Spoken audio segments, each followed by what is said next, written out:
আপনারা সবাই উসমান হাদি হবেন, কিন্তু আপনারা চাইলেও কেউ কোনোদিন উসমান হাদি হইতে পারবেন না।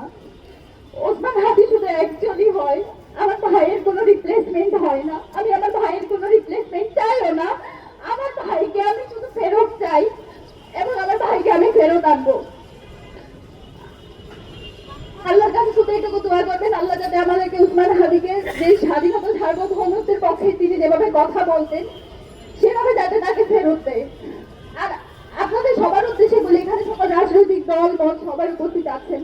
আপনারা গত 1 বছর ধরে আওয়ামী লীগ পালিয়ে যাওয়ার পরেও আপনারা যে কাজটা করতে পারেন নাই, আপনারা কালচারাল ফেসিজমকে অ্যাড্রেস করতে পারেন নাই। বাংলাদেশে একটা মানুষ, শুধুমাত্র একটা মানুষ পেরেছিল এবং আজকে সেটার প্রতিদান তাকে এইভাবে দিতে হচ্ছে। আপনারা যত সুশীলতা করছেন সেটার প্রতিদান আমার ভাইকে দিতে হচ্ছে।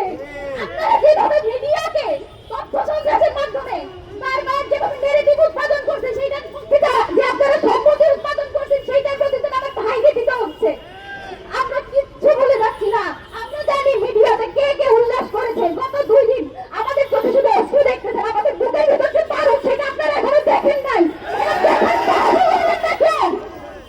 আমার ভাই ফেরত আসবে, বাংলাদেশের স্বাধীনতা সার্বভৌমত্বের পক্ষে কথা বলবে এবং এই মিডিয়াতে যারা বিভিন্ন বয়ান উৎপাদনের মাধ্যমে আমার ভাইকে হত্যাযোগ্য করার চেষ্টা করেছে, আমার ভাইয়ের জীবন মৃত্যুর সঙ্গে করে যারা বারবার উল্লাস করেছে, যারা বিজয় উদযাপন করেছে, আমি তাদের সবাইকে চিহ্নিত করে রাখছি। আল্লাহ যদি আমাদেরকে বাঁচায় রাখে, ইনকিলাব মঞ্চ যদি বেঁচে থাকে, বাংলাদেশে কালচারাল ফেসিজম যারা কায়েম করতেছেন আপনাদের সবার জন্য আমরা সারা জীবন সহ্য হয়ে থাকবো, এটা মাথায় রাখবেন।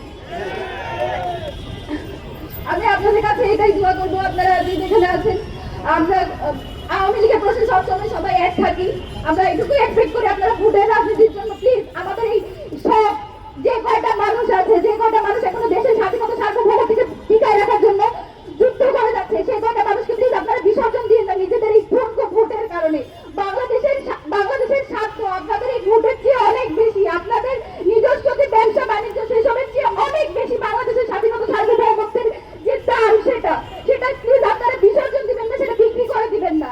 বাংলাদেশের প্রশ্নে, স্বাধীনতা সার্বভৌমত্বের প্রশ্নে ওসমান হাদি যেভাবে ভোকাল ছিল, আপনারা তার, আমি বিশ্বাস করি যে আমার ভাই ফেরত আসবে। আমার ভাই যতদিন আসবে না ততদিন পর্যন্ত আমরা রাজপথ ছাড়বো না। এবং আমাদের জাবের ভাই যেটা বলে গেলেন, উসমান হাদি যতদিন সুস্থ হবে না এই ঢাকা 8-এর আসনে আসার কারণে এবং তার যে বয়ানগুলো ছিল, তার যে কথাগুলো ছিল, সেগুলোর কারণে আজকে তার এই অবস্থা।